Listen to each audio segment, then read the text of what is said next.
भगवान से प्रहलाद ने कहा कि भगवान आप बार बार जिद कर रहे हो कि मांगो मांगो मांगो, मैं कोई भिखारी थोड़ी हूं कि तुमसे मांगने आया हूं। प्रहलाद भी इतना छोटा है, बोलता बहुत। और ठाकुर जी ने कहा अरे मांग, मैं देवता हूं, मेरा काम है देना। तो प्रहलाद ने कहा तुम देवता हो तो मैं दानव हूं, मेरा काम है लड़ना और लड़ाई हो जाए। अरे बहुत बात करता है, चुपचाप मांग। तो प्रहलाद ने कहा कि हे प्रभु, देना ही चाहते हो तो एक चीज दे दो। बोला क्या? अगर मेरे हृदय में अब भी कुछ मांगने की इच्छा बाकी हो तो उस इच्छा से मुक्त कर दो। बस मैं तुम्हें देखता रहूं, तुम मुझे देखते रहो, इसके सिवा मुझे क्या चाहिए। 5 साल का बालक प्रहलाद क्या मांगता है पूछो।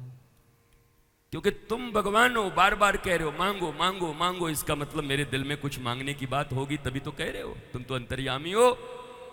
तो हे मेरे नाथ, हे मेरे प्यारे, अगर दे सकते हो तो एक ही वरदान दे दो, आशीर्वाद दे दो। क्या? बोला मेरे मन में, मेरे हृदय में जो कुछ मांगने की कामना बची हो, आज के बाद उस काम से मुक्त हो करके घनश्याम और राम के चरणों का दीवाना बन जाऊं। बस इतना ही दे दो महाराज, कुछ नहीं चाहिए इसके साथ। ये मांग है प्रहलाद की। गजेंद्र अपने परिवार के साथ रहता था, जाता था, जाके पोखर तालाब में खूब झमाझम मचते थे, वाटरफॉल बाल बच्चों के साथ जाता था। अकेला गजराज था, 5-10 हथनियां थीं, 40-50 बच्चे थे, बड़ा पूरा परिवार था। खूब खेल करता, आनंद करता, मस्ती करता, दिन आराम से कट रहे थे। एक दिन गया और एक ग्राह ने गजराज के पांव पकड़ लिए। जल में रहने वाले जीव जल में ज्यादा बलशाली होते हैं, स्थल में रहने वाले स्थल में बलशाली होते हैं। अगर भूमि पे पकड़ा होता तो गजराज शायद पटक दिया होता, लेकिन जल में मगर का बल बहुत ज्यादा होता है, खींच दिया। कभी हाथी खींचे, कभी मगर खींचे, दोनों में खींचा खींची चल रही थी। अंत में महाराज जब देखा अकेले नहीं पड़ रहा है तो कहा अरे हथनियों क्या कर रही हो, बाल बच्चों सब लगो, हम डूब रहे हैं।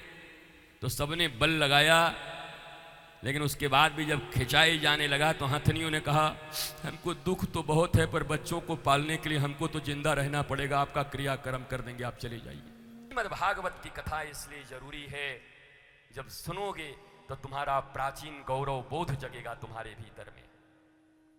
अपनी संस्कृति के प्रति तुम्हें गौरव का एहसास होगा। और एक बात कहता हूं, जीवन में चाहे जितनी समस्याएं हों, उन समस्याओं का अंत, निराकरण इसी श्रीमद् भागवत में है। और मैंने अगर तुमसे वादा किया है कि 7 दिनों में तुम्हारे पास प्रश्न नहीं बचेंगे, तो मैं अपने वादा पे कायम हूं। अभी 4 दिन है हमारे पास।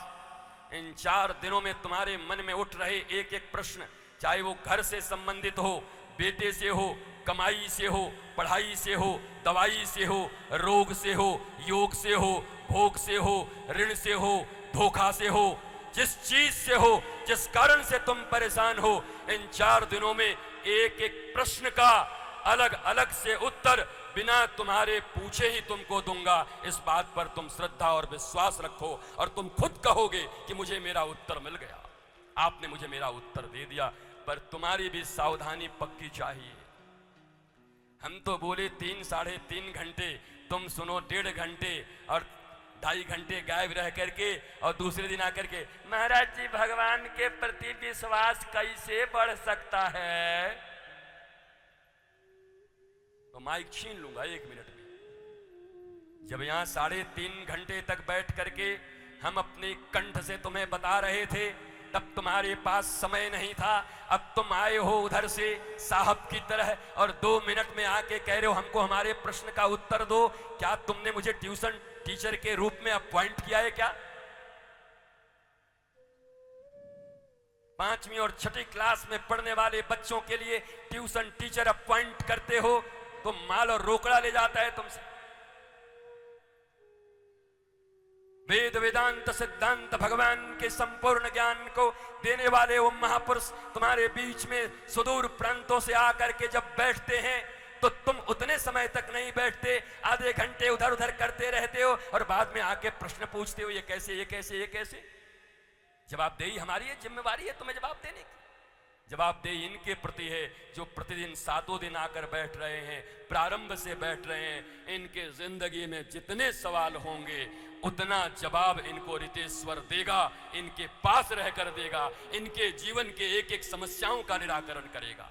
पर उनके लिए नहीं जो मेले में आए हैं, उनके लिए नहीं जो टहलने आए हैं, उनके लिए नहीं जो मनोरंजन के लिए आए हैं 2 मिनट के लिए।